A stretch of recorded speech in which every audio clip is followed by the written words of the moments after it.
Istilah korupsi sudah tak asing lagi di telinga masyarakat Indonesia, khususnya di telinga kita para remaja.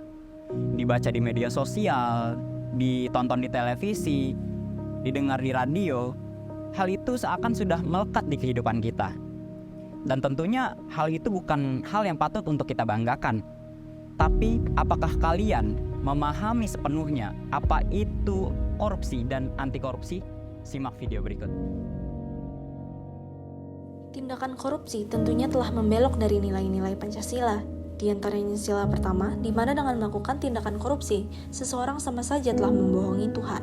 Lalu sila kedua, dikarenakan penggunaan kekuasaan untuk kepentingan pribadi dan juga merugikan orang lain. Lalu sila ketiga, karena korupsi akan menghilangkan kepercayaan masyarakat sehingga Indonesia menjadi terpecah-pecah.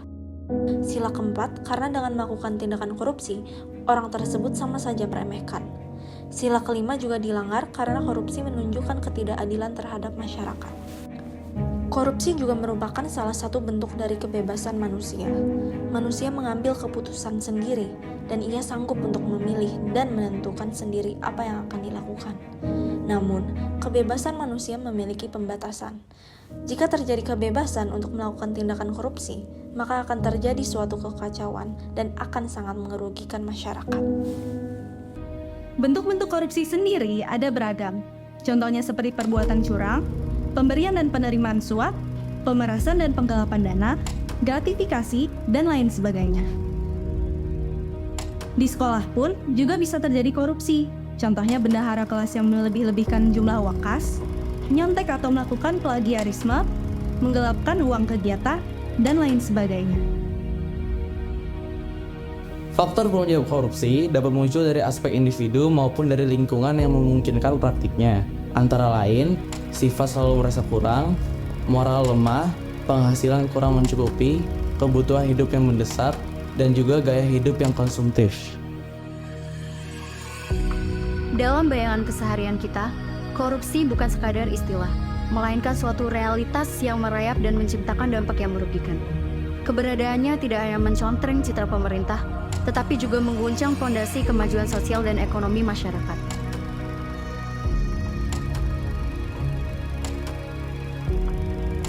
Korupsi pertama-tama menyentuh kepercayaan publik. Saat masyarakat kehilangan keyakinan pada integritas lembaga-lembaga pemerintah, terjadi retak yang sulit diatasi. Kepercayaan adalah mata uang sosial yang sangat berharga, dan korupsi merampasnya dengan tega. Yang sudah melemahkan KPK dan juga menyulitkan rakyat.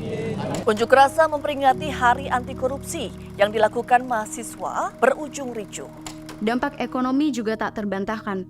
Praktik korupsi menghambat pertumbuhan ekonomi dengan menciptakan lingkungan bisnis yang tidak stabil. Investor enggan menanamkan modalnya di negara yang dirasa rentan terhadap manipulasi dan suap. Inilah yang mengakibatkan stagnasi dan terhambatnya pembangunan. Sektor pendidikan dan kesehatan juga menjadi korban. Dana publik yang semestinya dialokasikan untuk memajukan pendidikan dan menyediakan layanan kesehatan berkualitas terkadang malah disalahgunakan.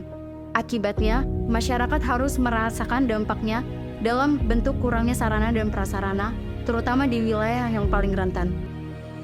Ada berbagai cara mudah untuk mencegah korupsi, seperti hidup sesuai dengan kemampuan, fokus kepada kinerja dan tanggung jawab, dan selalu bersyukur dengan apa yang kita miliki, dan menjauhi pergaulan bebas.